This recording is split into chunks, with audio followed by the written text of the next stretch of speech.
Good afternoon, everybody, and welcome to Steve's Wrestling Ramble. I was going to do it at 7 p.m. Central Time, but change of schedule. I have something going on this evening that I'll be unable to do my show then. Tomorrow, I'll be busy with other things going on, so I won't be able to do it then either. Later this week as well, I will be doing a prediction show for Talking WWE with Jay on that channel here at the end of the week as well. So a lot of things going on, so I have to do this episode right now. I apologize. I did just say in my other video for MTV Scream, my review there of that show, that I was going to do my review tonight, but unfortunately, plans change, things change. That's why it's a good thing this is a YouTube type podcast where you can do a Google Hangouts any time of the day, whether it's here in the mid-afternoon or at 3 in the morning.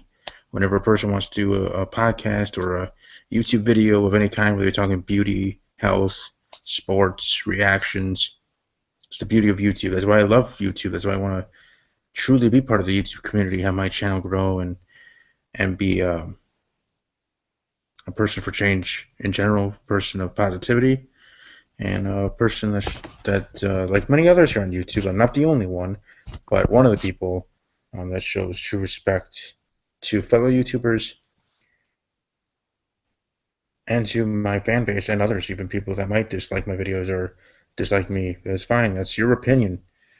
And as much as I might not be able to change that, I respect it. But welcome to this episode. Let's roll.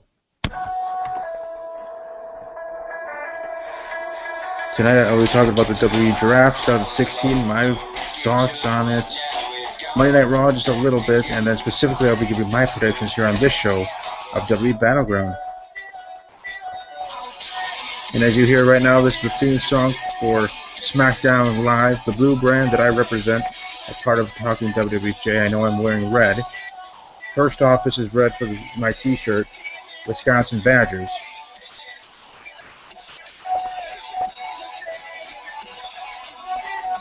I like that theme. It's pretty cool for SmackDown. Anyways, first off, I'm wearing red because this is the Wisconsin Badgers, Wisconsin t-shirt. But second off, also, I show solidarity to my compadre while we're talking WWJ. He represents the red brand, the Raw brand, with our shows. He's part of the Tuesday Monday Night Raw review show over there, Stephen A. So the Stephen and Steve connection there. But, excuse me. But the draft in itself, very interesting. I enjoyed it for what it was. I also just enjoyed the fact that we have the draft back, that we have the brand split. You know, things are changing for the good for WWE. We just hope that that can keep going. It can stay positive, and that SmackDown can be great again. Then again, I'd be just good if SmackDown is good again. Not doesn't have to be great again.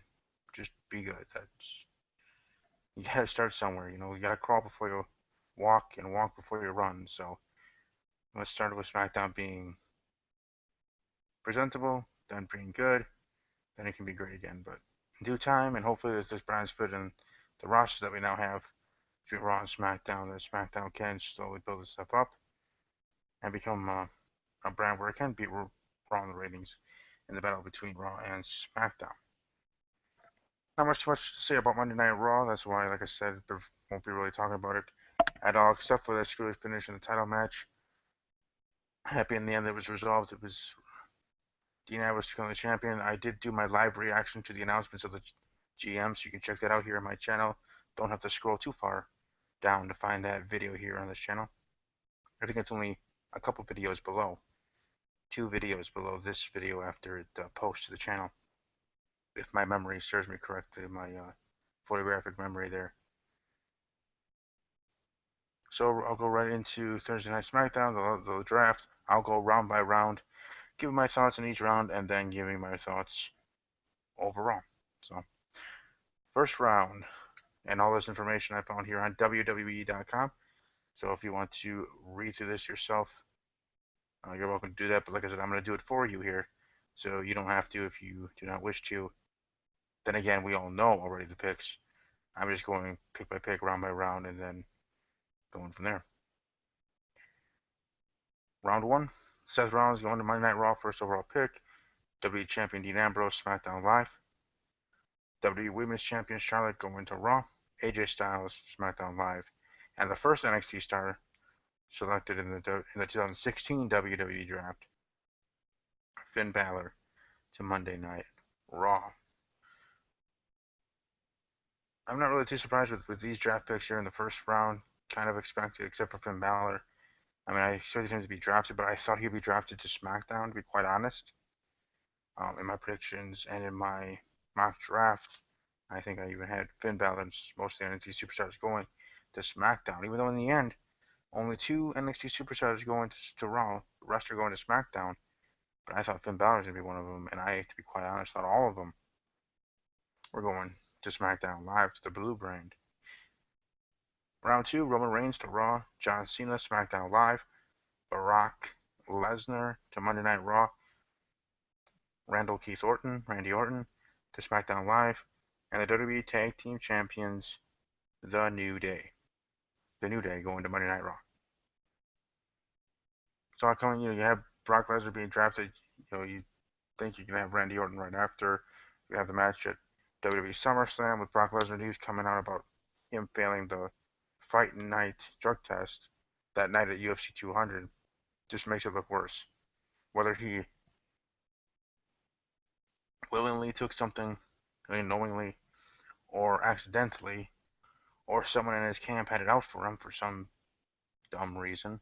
But that's pure conspiracy theory, to be quite honest, in that realm. But I think it's more either he willingly did something or accidentally something that was on the ban list that he didn't know, especially when you're dealing with USADA, the USADA.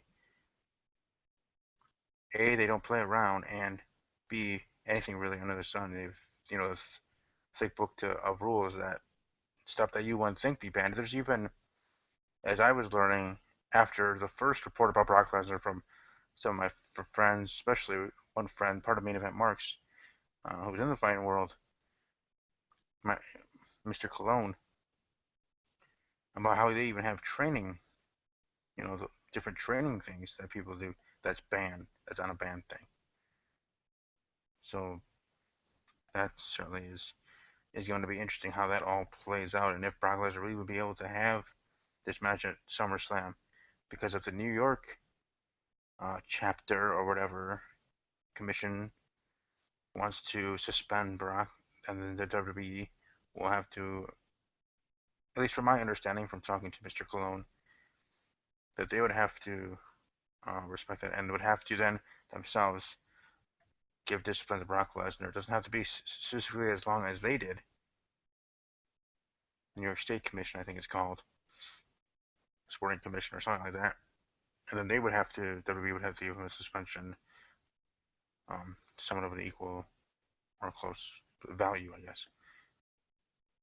That would really suck. You've been promoting this match, these two being drafted, just different brands.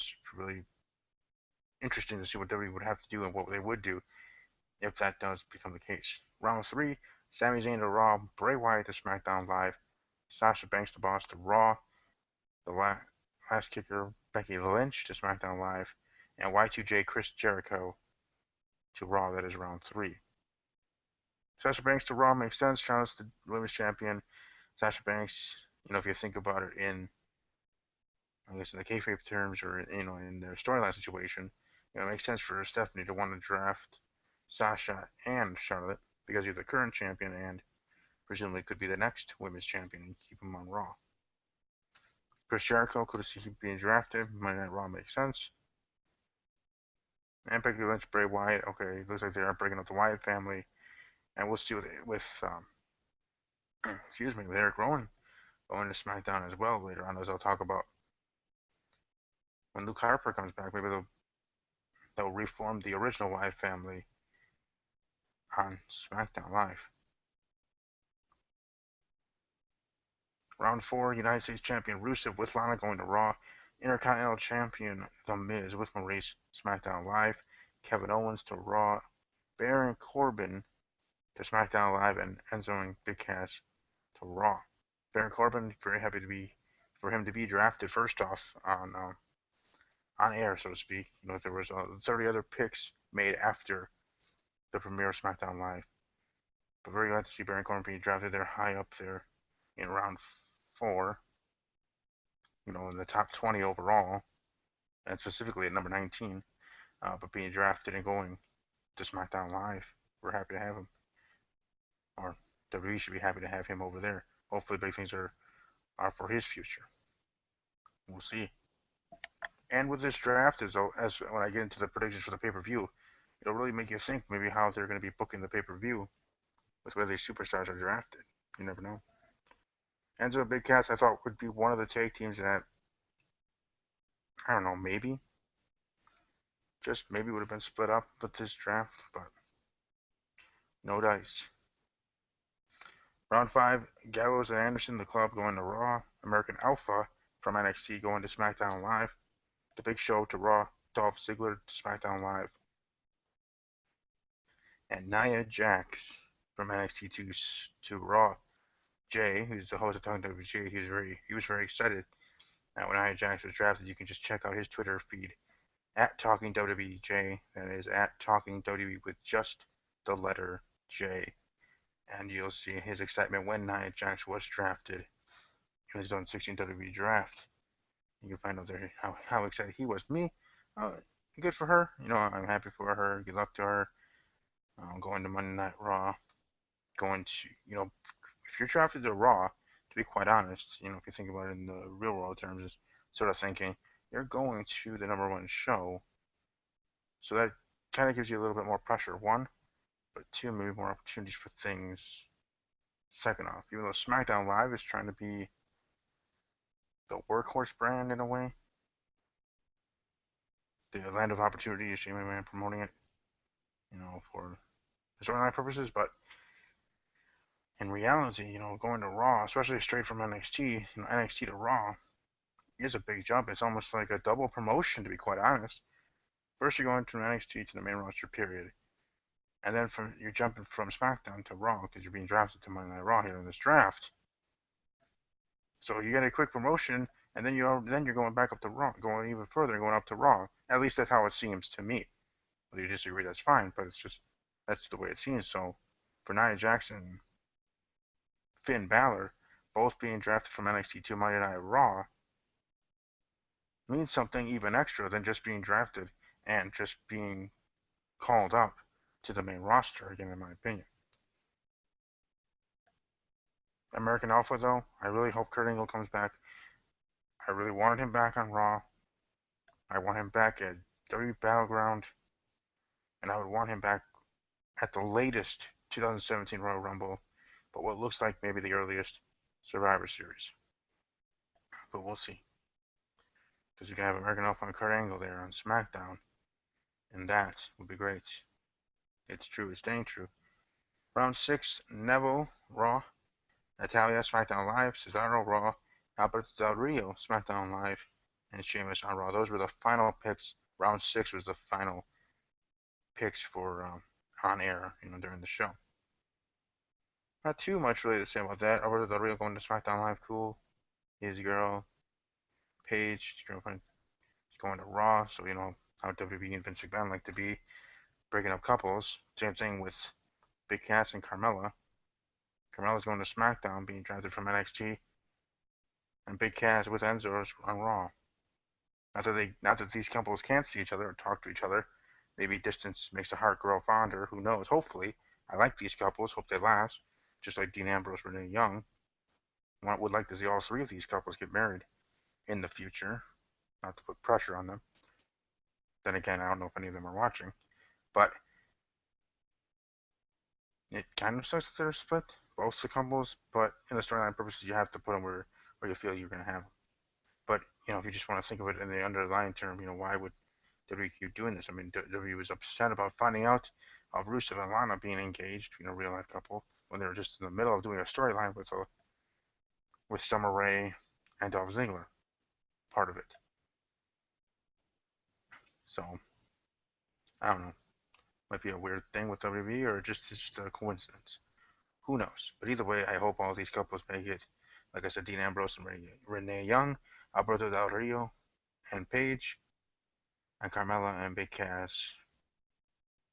Hopefully, in the next year or years, we hear of engagements and weddings for these three couples. But then again, that's just me. I'm a romantic dude. That's how I roll. Like I say sometimes, my favorite movie is 13 going on 30, so it is what it is. And so the rest of these rounds were done on the WWE Network. Round 7, Golden Truth going to Raw.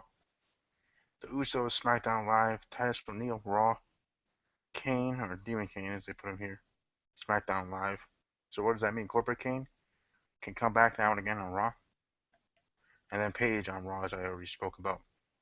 Titus O'Neil going to Raw. Good for him. For having an Usos, at least we're trying to bring some tag teams to SmackDown. And that's pretty much all to say about that. Or at least about that round. Round 8, Darren Young with Bob Backlund going to Raw. Kalisto, SmackDown Live. Sin Cara, Raw. Naomi, SmackDown Live. Jack Swagger, Raw. And the Ascension, SmackDown Live. I'd rather have the Ascension being drafted back to NXT than them coming to the Blue brand. But it is what it is. They gotta go somewhere. They are professional athletes, so I respect them in that way. But just as a tag team, they haven't done as over as they may think here on the main roster. And if things don't change, I have a feeling they're going to be next in the chopping block of cuts. Just no ill will, just my opinion. Round 9, the Dudley Boys Raw, Zack Ryder SmackDown Live, Summer Rae to Raw, Apollo Crews SmackDown Live, Mark Henry Raw, and Alexa Bliss from NXT to SmackDown Live. Awesome to have Alexa Bliss being part of SmackDown Live. Great to have her. Mark Henry, you can go to Raw. You'll be fine soon. But Summer Rae, I really would have wanted to have on Raw. I mean, on SmackDown Live. Zack Ryder, woo woo woo. You know what he's going to be. Ushering the woo woo era in SmackDown Live. But it really would have been nice to have Summer Rae there too. But hey, she gets to be on the quote unquote A show. Good for her. Hopefully they actually do something with her and not have her lost the shuffle over there on Raw. And maybe sometime soon she'll actually get a title shot. I hope so. Round 10. Braun Strowman Raw. Breezango SmackDown Live. Bo Dallas Raw. Eva Marie goes to SmackDown Live. Shining Stars Raw. Vaudevillains SmackDown Live. Again, SmackDown Live getting a tag team there with Vaudevillains. Pretty good tag team. You know, what I would want to have is a trade between Raw and SmackDown. Eva Marie can go to Raw. Summer Rae can come to SmackDown. That'd be best for business, best for me as a fan. But then again, I'm just one fan of millions. Round 11, Alicia Fox, Raw. Eric Rowan, SmackDown Live. Dana Brooke on Raw. I was wondering if they may split up her and Charlotte. Mojo Rawley, SmackDown Live from NXT. Curtis Axel, Monday Night Raw. Carmella, SmackDown Live. Again, Curtis Axel would have been cool to have on SmackDown Live. Maybe he would have had a chance to get a push or get something for the love of goodness. But Carmella, like I said, being broken up with her guy. So the beautiful, talented Carmella coming to SmackDown Live, we're glad to have her. And Eric Rowan, like I said, it looks like maybe the original Wyatt family might be put back together when Luke Harper is finally able to return, whether it's next month or one of the months following. And unluckily, Heath Slater, the only one, or at least from the list of lists not drafted, technically the Undertaker, who was part of the first list of draftable stars, not drafted either, but that's in a different situation. So I don't know what's up with the Heath Slater situation. I don't know if he's just going to be a guy that, they're turning making that into a storyline of where would he go, where should he go, sort of thing, or could he be one of the next cut? I hope not. Him and Curtis Axel are actually something good to have for them. And so it would have been nice to have them both on SmackDown Live and let Bo Dallas go to Raw. But it was a very interesting draft. Exciting. Surprisingly, didn't see Bayley being drafted, but she still could come make her debut at WWE Battleground. I think that may be the case. I don't know for 100% certainty, but I'm pretty sure. that could happen. But anyways, I'm gonna have to see how I did with my mock drafts. I'm actually just gonna check here. I know I was talking to someone earlier where I had that. Okay, so here was my Monday Night Raw roster that I did with ME, Micah, um, for my Monday Night Raw. So I represented Raw on that. I had Dean Ambrose, Roman Reigns, Big Cass, Rusev, Charlotte, AJ Styles, Randy Orton, Alberto Del Rio, Paul Cruz, Brock Lesnar, Paige, Summer Rae, Y2J, Xavier Woods, Corey Graves, Renee Young, Michael Cole, JoJo, Luke Harper, and Enzo Amore. So let's see here. I got 1, 2, 3, 4, 5, 6, 7, 8, 9, 10, 11. I got 12 correct, 12 of the 20. So that's actually pretty good. I don't know how he did, but not too bad for for that mock draft, or for that drafting the way we did it. Different from other people's mock drafts, but that,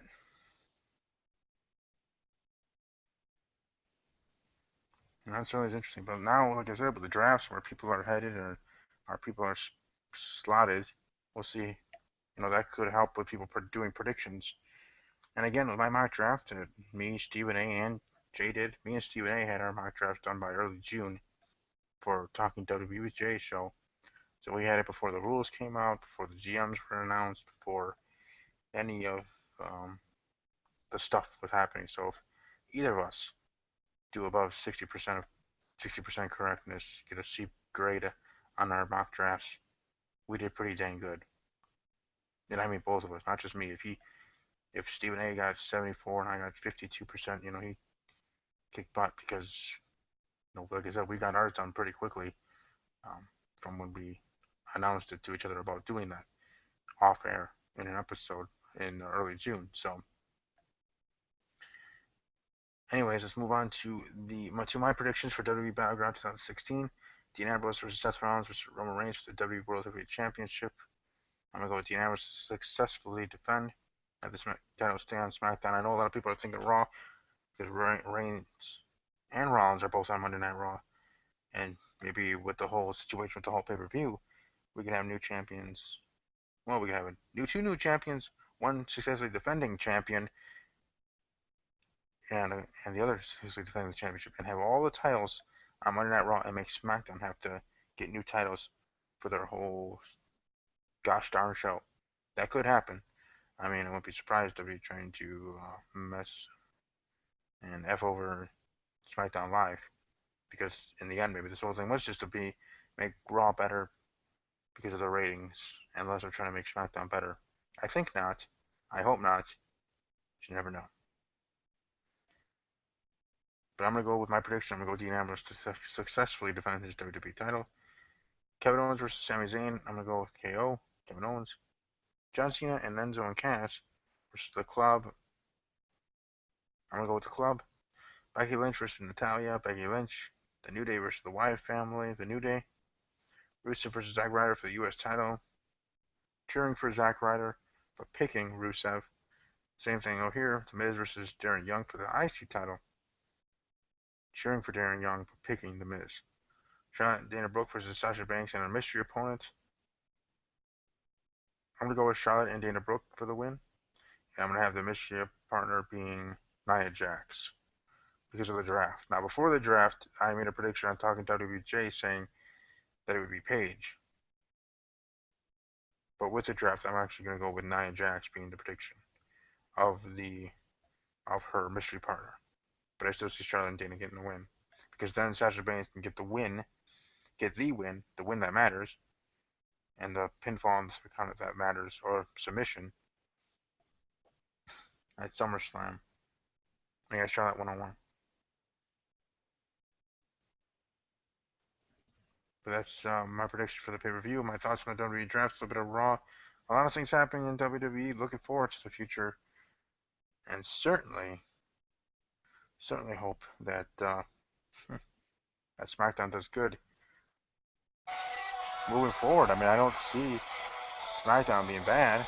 I mean, they're a good show. I mean, I think they can do well. We just have to see how things go.